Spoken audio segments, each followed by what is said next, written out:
पिछले एपिसोड में हमने देखा था कि लिंथियान उस स्काईफायर वाली फेरी को अपने कंट्रोल में लेने की कोशिश कर रहा था, लेकिन वो तो उसके कंट्रोल में जल्दी जाने को तैयार ही नहीं थी। उसकी सारी कोशिशें वहां पर नाकाम रह जाती है। इस वजह से अब वहां पर बातियान आता है जो लिंथियान से लड़ना शुरू कर देता है ताकि उसको भगाने के बाद वो स्काईफायर वाली फेरी के ऊपर अपना कंट्रोल हासिल कर लेगा। उन दोनों के बीच में बहुत जबरदस्त फाइट होती है और बातियान ने लिंथियान को वहां से मार कर भगा दिया था। इसके बाद वो जैसे ही फेरी को कंट्रोल करने जाता है वो उसके ऊपर ही हमला करना शुरू कर देती है, लेकिन बातियान जैसे तैसे उसे अपने स्पिरिचुअल वर्ल्ड के अंदर डाल देता है ताकि उसको वहां पर डालकर कंट्रोल कर सके। जिसके बाद यहाँ से ये एपिसोड शुरू होता है। तो इस एपिसोड की शुरुआत में उस फेरी ने बातियान के स्पिरिचुअल वर्ल्ड में आने के बाद उसकी बॉडी को ही जमाना शुरू कर दिया था। इस वजह से बातियान खुद अपने स्पिरिचुअल वर्ल्ड के अंदर जाता है ताकि देख सके कि आखिर ये फेरी करना क्या चाहिए। बहुत परेशान कर लिया इसने, अब मैं इसको नहीं छोड़ूंगा। इसके बाद वो फेरी के साथ ही भिड़ जाता है। वो फेरी और बातियान एक दूसरे के ऊपर अटैक किए जा रहे थे।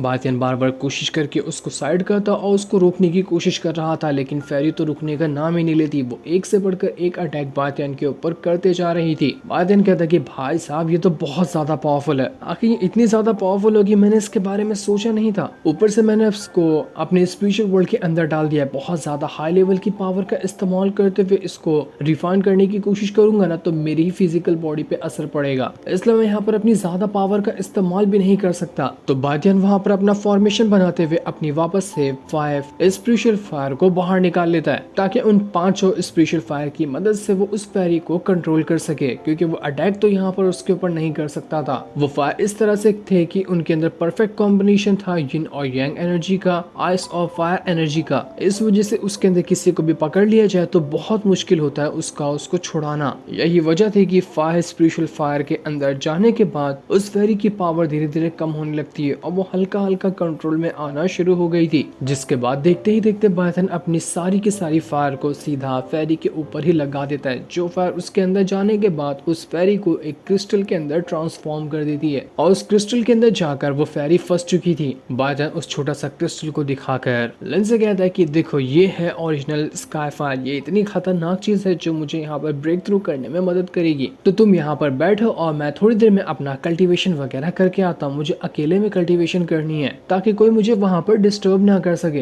तुम जरा आसपास के इलाके में नजर रखना कि कोई यहाँ पर आ रहा तो नहीं है। जिस पर लिन कहती है कि बिल्कुल बायतन, मैं यहाँ पर तुम्हें अच्छे से प्रोटेक्ट करूंगी, कोई भी यहाँ पर नहीं आ पाएगा। इसके बाद बायतन वहाँ पर हवा में उड़ते हुए अपना कल्टीवेशन करना शुरू कर देता है ताकि वो यहाँ पर ब्रेक थ्रू कर सके। उसके अंदर से बहुत ज्यादा पावर बाहर निकल रही थी जो कि सब फायर की पावर थी और वही फायर की पावर वो उसे हवा में फ्लोट करवा रही होती है, जिनको बायतन अपने बॉडी के अंदर कंडेंस करने की कोशिश कर रहा था। बायतन यहाँ पर अपना आराम से कल्टीवेशन कर रहा होता है तो वहीं लिन जो थी वो आसपास के इलाके में नजर रखी हुई थी कि कोई यहाँ पर आकर बायतन को कल्टीवेशन करते हुए डिस्टर्ब ना कर दे। काफी देर की मेहनत के बाद बायतन जब कल्टीवेशन कर रहा होता है तो वो आखिरकार अपना ब्रेक थ्रू कर जा, पहले जितनी उसके पास पावर थी उससे थोड़ी ज्यादा आ गई होती है। तो इसलिए बायतन यहाँ पर अपनी थोड़ी सी पावर को ब्रेक थ्रू कर चुका था, जिस वजह से वो एक हाथी क्या मारता है पहाड़ तक के टूट जाते हैं। बायतन कहता है कि जितनी मेरे पास पहले अटैकिंग की पावर थी उससे ऐसा लगता है कि 1 डजन टाइम पे बढ़ चुकी है, लेकिन इस बार जो बायतन ने ब्रेक थ्रू किया था उसमें उसकी पावर के साथ साथ उसका लेवल भी ब्रेक थ्रू हुआ था, जिस वजह से बायतन बहुत ज्यादा खुश होता है कि बहुत टाइम लग गया लेकिन आखिरकार मैंने यहाँ पर अपना ब्रेक थ्रू किया, वो भी इस स्काईफायर की मदद से, इसलिए तो मैं इसको चाह रहा था। इसके बाद जैसे वो लिन के पास आता है, लिन उससे कहती है कि बायतन तुम्हें कांग्रेचुलेशन, तुमने अपना वुजोंग रेल्म को ब्रेक थ्रू कर लिया। ये स्काईफायर तो बड़ी कमाल की चीज थी, बहुत कम मेहनत के अंदर तुमने अपना ब्रेक थ्रू कर लिया है। बायतन कहता है हाँ बिल्कुल, अब यहाँ पर टाइम हो चुका है तो हमें चलना चाहिए, बस अभी अब यहाँ पर कुछ बचा नहीं है जो हमारे काम का हो। दूसरी तरफ हम एक लड़की को देखते हैं जो बहुत सारा सामान लेकर कहीं जा रही थी। उसके साथी भी वहाँ पर होते हैं। उसके साथी वहाँ पर कह रहे थे कि हमें यहाँ से आगे नहीं जाना चाहिए, आगे बहुत ज्यादा खतरा है। अब तक जो भी आगे गया है वो जिंदा बचकर वापस नहीं आया तो हमें भी यहाँ से रिटर्न चले जाना चाहिए। लेकिन वो लड़की कहती है कि हम रिटर्न नहीं जाएंगे क्योंकि जो सामान है उसे सेट में ले जाना बहुत ज्यादा जरूरी है। अगर मैं नहीं गई तो मुझे सजा होगी और हमारे सेट की बेइज्जती भी हो सकती है, तो कैसे भी करके हम वहाँ पर जाएंगे। तभी वहाँ से बायतन की घोड़ा गाड़ी गुजर रही होती है जो उसी तरफ जा रहा था। ये देखकर वो लड़की अपने साथियों से कहती है कि चलो तैयार हो जाओ, हमें भी उसके पीछे जाना है। उसके साथी भी हैरान थे कि आखिर ये इंसान कौन है जो बिना डर के सीधा आगे बढ़ते जा रहा है। वो लड़की बायतन से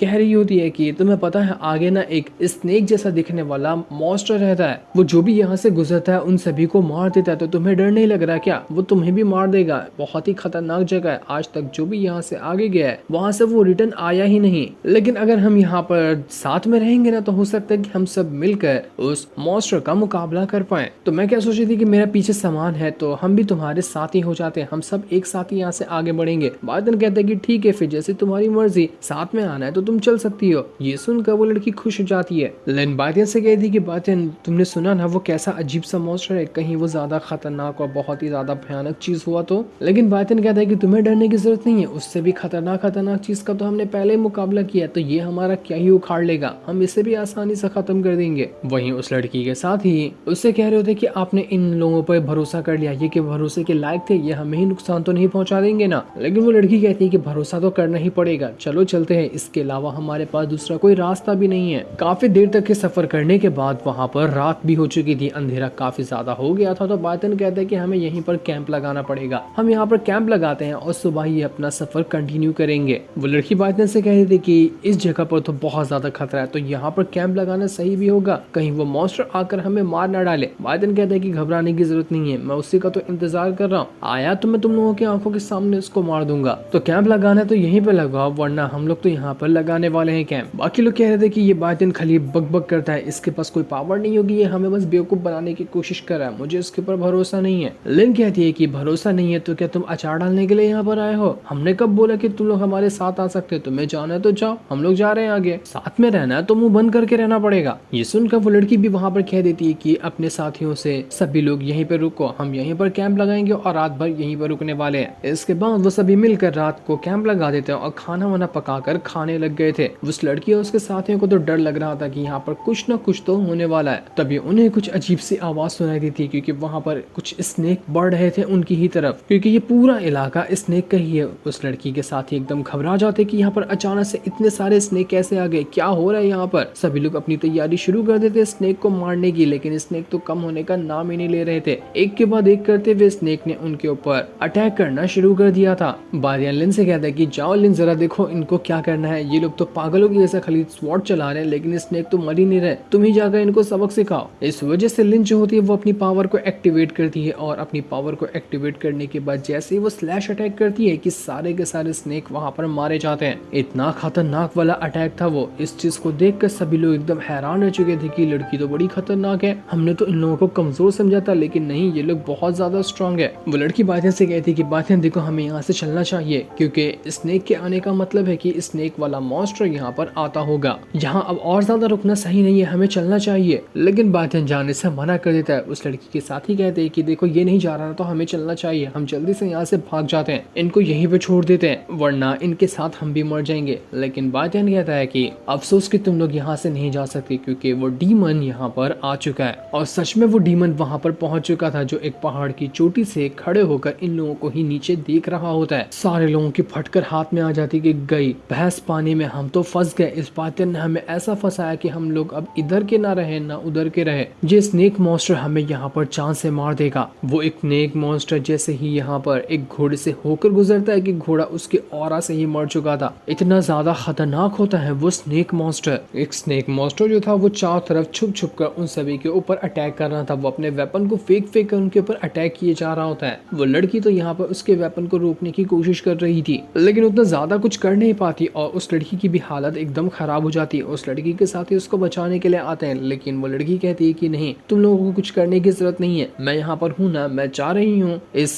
स्नेक मॉन्स्टर का खात्मा करने के लिए। लेकिन बादन उससे कहता है कि नहीं, मत जाओ, रुक जाओ यहीं पर, क्योंकि ये स्नेक मॉन्स्टर मेरा शिकार है और मैं इसको अपने हाथों से मारूंगा। जब तक तुम लोग आराम से यहाँ पर बैठकर चिल मारो। इसके बाद बादन स्नेक मॉन्स्टर के पास आता है, उसको उंगली दिखाते हुए कहता है कि ब्रो उधर क्या कर रहा है, इधर आना मेरे पास, आजा, थोड़ी लंबी बातें करेंगे बैठ के साथ में। स्नेक मॉन्स्टर की भी हवा निकल गई थी कि अबे ये तो आकर मुझे सीधा सीधा धमकी दे रहा हूँ, मुझे उकसाते हुए अपने पास बुला रहा है, इसकी अकल ठिकाने पे तो है ना कि नहीं है, ये कोई मुझे लल्लू पतलू समझ के रखा है क्या। इसलिए वो अपना वेपन निकाल कर सीधा बादन से लड़ने के लिए चला जाता है। लेकिन बादन तो वहाँ पर आराम से खड़ा हुआ था। वो एक ही हाथ मारते हुए सीधा स्नेक मॉन्स्टर को उड़ाकर दूर फेंक देता है, क्योंकि अब वो वुज़ोंग लेवल पे पहुंच चुका है, तो उसकी पावर भी अच्छी खासा इंक्रीज हो चुकी थी। बादन यहाँ पर भी नहीं रुकता, अब तो वो एक के बाद एक करते हुए बहुत सारे अटैक सीधा स्नेक मॉन्स्टर के ऊपर करना शुरू कर देता है। मार मार कर उसने स्नेक मॉन्स्टर की हालत खराब कर दी थी। 2-4 पंच खाने के बाद स्नेक मॉन्स्टर की हवा निकल जाती। वो अब तो ढंग से खड़ा तक नहीं हो पा रहा था। दहशत मचा कर रखी थी। 2-3 फाइट में ही यहाँ पर बायतन ने उसका अंचर पंचर ढीला कर दिया। उस लड़की और उसके साथियों को यकीन नहीं होता कि ये क्या हुआ। इसने तो 2-4 पंच में ही स्नेक मॉन्स्टर को अधमरा कर दिया। आखिर ये इंसान है कि शैतान है? ये तो मॉन्स्टर से भी ज्यादा खतरनाक है। इतनी पावर इसके पास कैसे आई? लेकिन अपनी बेइज्जती होता हुआ देख कर वो स्नेक मॉन्स्टर बहुत ज्यादा भड़क चुका था। वो बायतन से कहता है कि बस मर गया अब तू, अब मैं तुझे जिंदा नहीं छोड़ने वाला। आज तक लाइफ में मेरी कभी इतनी ज्यादा बेइज्जती नहीं हुई थी जितनी कि तूने यहाँ पर मेरी कर दी। मैं तुझे जिंदा नहीं छोड़ूंगा।